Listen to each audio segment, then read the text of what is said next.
Bienvenidos a otro episodio más de Yo Soy un Papi, el podcast. Otra semana más con ustedes, trayéndole información de utilidad para hacer la crianza de sus hijos mucho más fácil y divertida, ¿verdad? Como dice nuestro eslogan. Comienzo siempre dándole las gracias por el continuo respaldo que nos están dando. Gracias a ustedes, ¿verdad? A todos esos comentarios, temas que nos están sugiriendo. Hemos podido mantener el crecimiento. Saben que esto es una plataforma para darle herramientas a papá y a mamá para poder ayudar con ese trabajo tan complicado que es criar a los hijos, ¿verdad? Sabemos todos que no es un trabajo fácil, pero para eso estamos nosotros, para poder ayudar, para poder contribuir y que cada uno de ustedes haga la mejor versión de sí mismos. Hoy tenemos un tema que me encantó cuando tuve oportunidad de exponerme al mismo, porque no mucha gente conoce sobre lo que es la dislexia. Vamos a estar hablando sobre lo que es la dislexia, conocer un poquito más la condición, cómo podemos identificarla en nuestros niños. Y para ello tenemos a quizás la persona que más conoce en Puerto Rico sobre este tema, una persona que se fue a estudiar específicamente sobre ello y ha creado un taller, un centro completo para poder ayudar a niños que sufren de esta condición. Conmigo está Natalia Canto. Hola, Natalia. Hola, Jorge, gracias por tenerme. Seguro que sí, un placer para nosotros. Yo sé que este tema va a ser de gran utilidad para muchos padres y madres que nos están escuchando, nos están viendo. Así que vamos a comenzar explicando un poco de qué se trata la dislexia, lo que es propiamente la condición. Mira, la dislexia es un problema neurológico. Usualmente los niños que tienen dislexia tienen un problema grande con el procesamiento del lenguaje. La asociación entre la letra y el sonido en los niños disléxicos es bien pobre. Entonces, un niño que ve una letra C, la automaticidad con la que dice K no está ahí. Entonces, eso causa que cuando los niños vayan a leer, la mecánica de la lectura, el proceso de leer las palabras en el papel, esté bien interrumpida, bien rota. Estos son estudiantes que muchas veces se les dificulta, ¿verdad?, leer grandemente. Ok. Mira, muchas veces, o pienso yo, personas que no necesariamente conocen la condición, y verdad, yo hoy estoy aquí aprendiendo contigo. Uh-huh. Pero yo entiendo que hay personas brillantes, genios, que son disléxicos. O sea, que una cosa no tiene que ver con la otra. Aunque quizás haya dificultad en el aprendizaje, principalmente por problemas de lectura.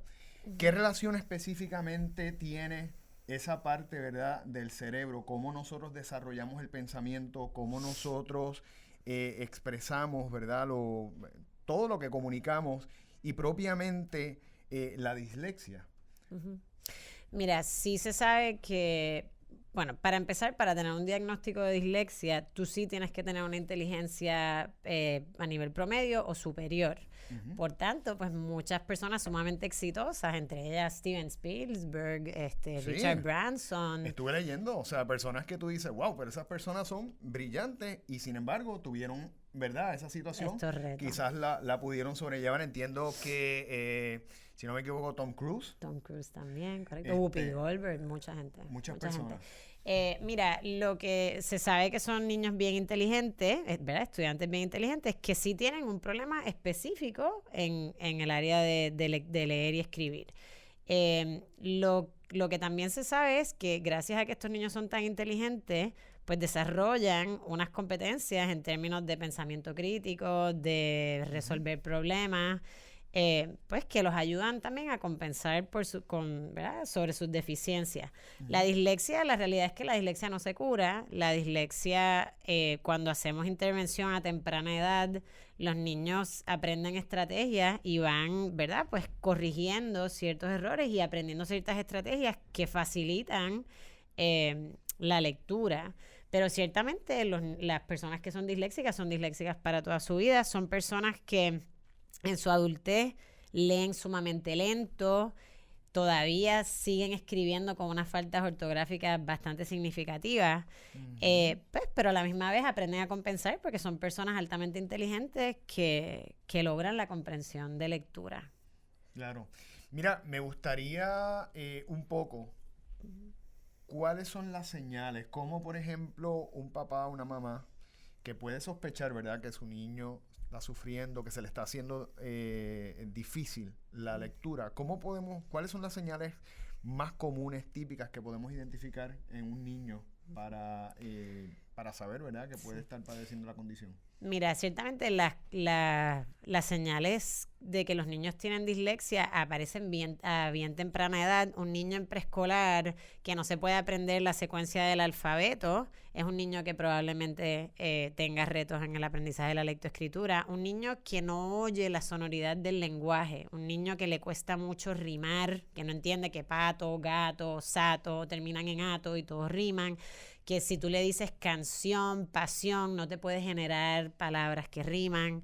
Un niño que tú le dices la palabra es mapo, cambia la por la t. ¿Qué palabra te dije ahora? Tapo. Que no puede hacer esa serie de actividades, ¿verdad? Auditivamente en preescolar, pues es un niño que probablemente le cueste trabajo aprender a leer y escribir. Mira, yo creo que esto es algo bien interesante, algo que no todo el mundo conoce. Entiendo que tú, previo a, ¿verdad?, a trabajar y desarrollar este centro ¿verdad?, que montaste, antes estabas como maestra. Correcto. O sea, que tú originalmente te fuiste a pedagogía, a enseñar. Correcto. ¿Qué fue lo que te motivó a desarrollarte y a llevarte, ¿verdad?, a esta especialidad y a poder hacer todo lo que estás haciendo, que tienes una operación extraordinaria? Mira, yo era maestra de primer grado y año tras año encontraba que había niños que por más que uno trataba diferentes estrategias, uno se las inventaba, ¿verdad? Trataba de hacerlos enamorarse de la lectura. Eran niños que se sentían grandemente frustrados y que evadían leer.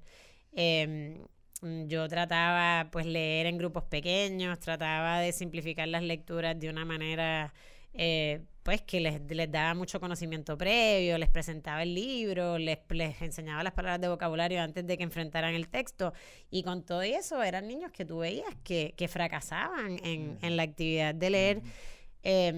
Y año tras año tú lo veías que era recurrente, que había de estos 16 niños, pues siempre había 1 o 2, se sabe, ¿verdad? Hoy en día yo entiendo que no era atípico lo que yo estaba experimentando como maestra de primer grado. Se sabe hoy en día que al menos 2 de cada 10 niños padece de dislexia y que el proceso de aprender a leer y escribir pues va a ser un gran reto. O sea, que un 20% de los niños padecen de dislexia en los Estados Unidos, a nivel de los Estados Unidos. Correcto. ¿En Puerto Rico tienes algún tipo de estadística? Más o menos sabes qué por ciento puede padecer, porque yo no sé si aquí hay tanta limitación, ¿verdad? Y sobre todo en las estadísticas. Correcto. Nosotros vivimos en un país sin estadísticas. No hay. Ni tan siquiera sabemos cuántas personas murieron en Huracán María. Correcto, que vamos a saber cuántos son disléxicos. Imagínate. Sí, la verdad es que no lo sabemos. Por la experiencia que nosotros llevamos, ¿verdad? Hace 10 años haciendo en Puerto Rico, sí vemos que la estadística es bastante similar.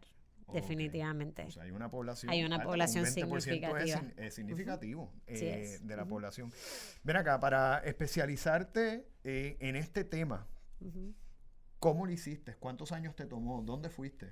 Sí, yo tengo una maestría de la Universidad de Harvard en lenguaje y lectura, donde pues mientras estaba en Harvard me certifiqué como Reading Specialist en el estado de Massachusetts.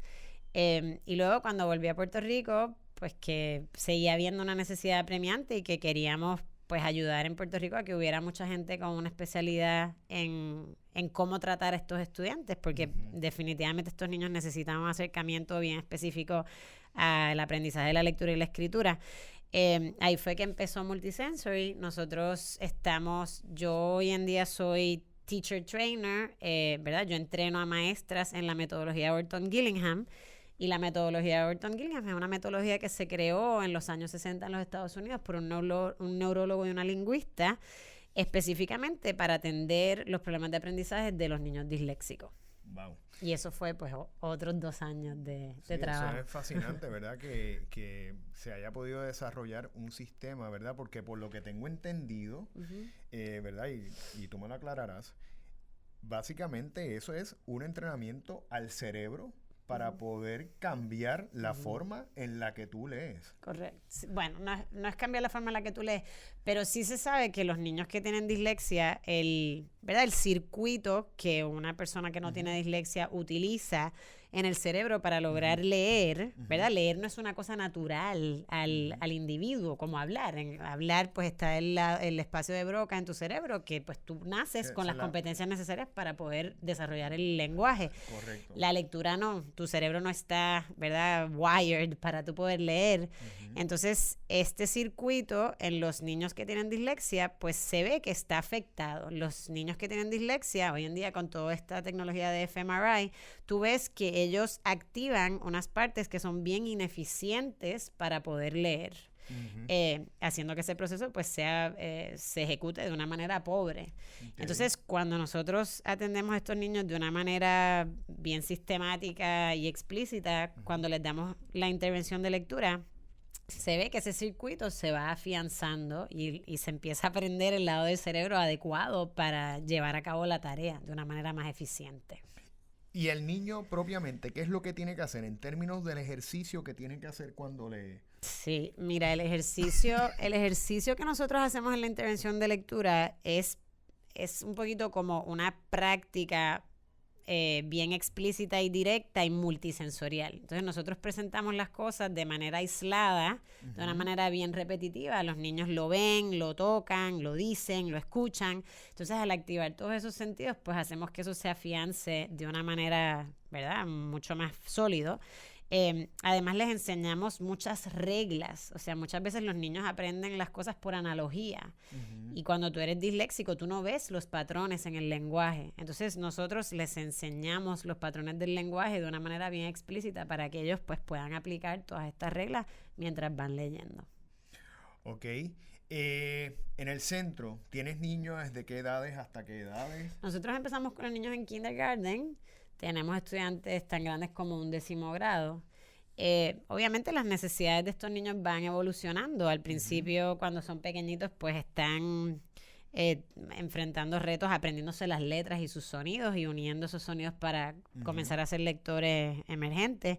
Y luego a medida que van creciendo, pues ya en 2º o 3er grado, esos niños tienen una dificultad bien grande con la fluidez de lectura y al leer tan lentamente, pues no pueden accesar la comprensión de texto. Ya cuando están en high school, en middle school, la escritura, la composición, la organización de sus pensamientos para poder escribir y para organizar la información que leen, pues se les dificulta también. O sea que la intervención va variando a medida que los niños van creciendo y las necesidades van cambiando. Okay. El centro de ustedes, ¿dónde está ubicado? Nosotros trabajamos ambos en el sector privado y en el sector público. En el sector privado trabajamos mayormente en inglés y trabajamos con niños one-on-one en las escuelas privadas de San Juan. Nosotros no tenemos un centro físico, sino que atendemos a los niños en las escuelas donde están. Y entonces en el sector público estamos mayormente en Cantera y en Llorens, en 2 escuelas. Y atendemos a niños en grupos pequeños utilizando la misma metodología en español.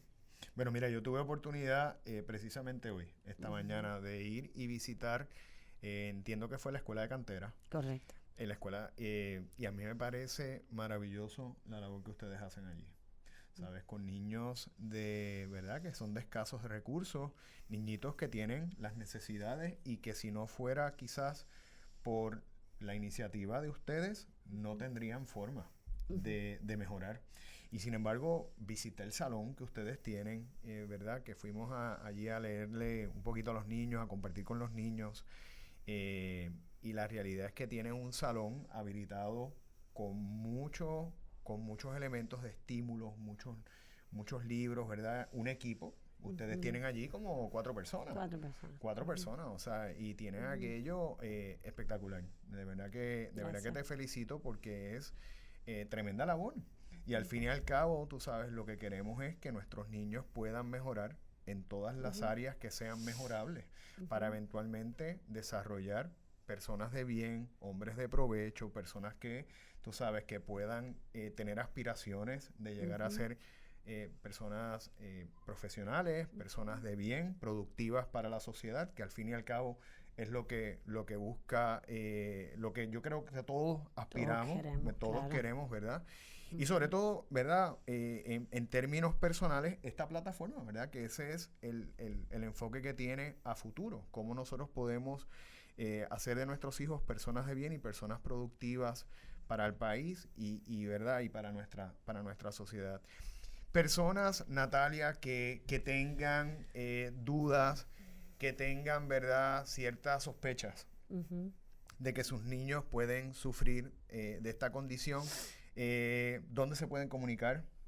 Mira, nosotros tenemos, se pueden comunicar con nosotros a nuestra página web, ¿verdad? www.mrcpr.org. También nos pueden seguir en Facebook. Nosotros muchas veces ponemos artículos, información pertinente sobre la dislexia, ¿verdad? Y sus mitos, porque hay muchos mitos alrededor de la dislexia. También nos pueden llamar 787-948-1071 y con mucho gusto los orientamos, ¿verdad? Oye, se me olvidó hacerte una pregunta interesante y ahora me vino a la mente, ¿verdad? Antes de concluir la entrevista. ¿Verdad?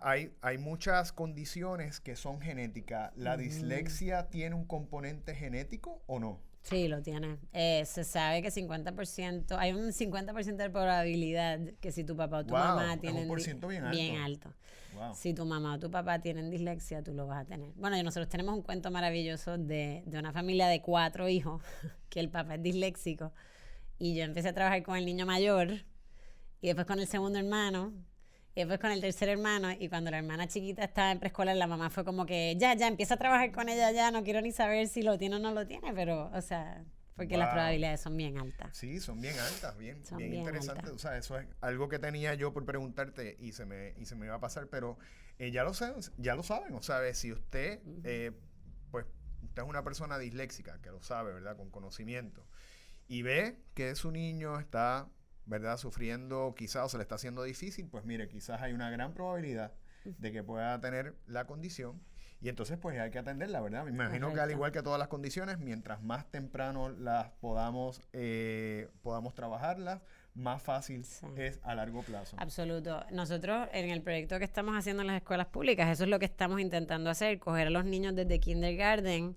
y tratar de remediar la dificultad antes de que la dificultad, ¿verdad?, sea una dificultad mayor. Eso es uno de los problemas de la dislexia, que muchas veces esperamos a dar un diagnóstico de dislexia en 3er grado y pues mientras tanto esos niños se siguen rezagando, se siguen frustrando, se siguen, ¿verdad? Siguen evadiendo leer y evadir leer pues trae sus consecuencias, ¿verdad? No tienes tanto conocimiento general, no aprendes vocabulario. Entonces sí, definitivamente, mientras más temprano ayudemos a los niños en esta área y veamos las dificultades y empecemos a atacarlas, mejor oportunidad van a tener. Natalia, teléfonos, personas que quieran llamar al centro. El teléfono es 787-948-1071. 1071, 948-1071. Bueno, Natalia, yo espero volverte a tener aquí, porque hablamos, ¿verdad? Antes de comenzar el episodio, estábamos hablando para hablar un poco en otros episodios sobre la lectura, que es algo tan importante que tiene tantos beneficios para el cerebro en el niño, para la memoria, para la generación de lenguaje, todo, la imaginación, creatividad, tiene un montón de beneficios. Es algo que yo personalmente estoy haciendo mucho hincapié, ¿verdad? Y lo hago en casa, también con los nenes y gracias a Dios, ¿verdad? Ellos los dos les gusta mucho leer, se entretienen mucho y la escuela también les fomenta mucho la lectura. Pero vamos a hablar sobre los beneficios, ¿verdad?, de la lectura y cómo podemos de alguna manera estimular en nuestros niños la misma. Así que te voy a invitar próximamente para que estés con nosotros y te agradezco mucho que hayas tomado el tiempo para venir a explicarnos un poco sobre la condición, sobre los mitos y sobre cómo podemos identificarla y cómo podemos trabajarla. Súper. Así que muchas gracias. Gracias a ti por tenerme Bueno, y aquí. esperamos verte nuevamente.